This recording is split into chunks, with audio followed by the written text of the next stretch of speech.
नमस्कार मित्रांनो, मराठी सिने विश्व या यूट्यूब चॅनलमध्ये आपलं हार्दिक स्वागत.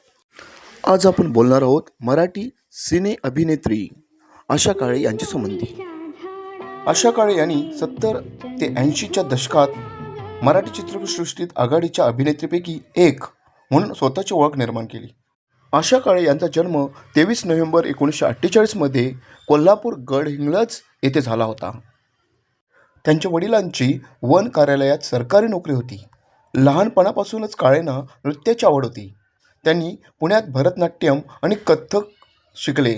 भारत-चीन युद्धादरम्यान त्यांनी आशा भोसले यांनी गायलेल्या गीतावर ठुमरी नृत्य केले आणि निधी उभारणीसाठी शिवसंभव नावाच्या नाटकात स्वतः नृत्य दिग्दर्शन केले. नंतर त्यांनी बाबूराव पेंढारकर यांनी सादर केलेल्या रंगमंचावर अभिनय केला आणि भालजी पेंढारकरांच्या मदतीने चित्रपटात भूमिका केल्या.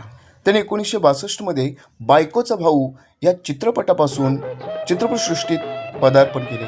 त्याच्यानंतर तांबडी माती, गणगे घुंगरू हरवले, कुंकवाचा करंडा, चुडा तुझा सावित्रीचा, ज्योतिबाचा नवस, हा खेळ सावळ्यांचा, बाळा गाव कशी अंगाई, सासूरवशीण, अष्टविनायक, आयत्या बिलावर नागोबा, संसार, सतीची पुण्याई, गनिमी कावा, थोरली जाऊ, चांदणी शिंपीत जा अशा अनेक चित्रपटामध्ये काम केले.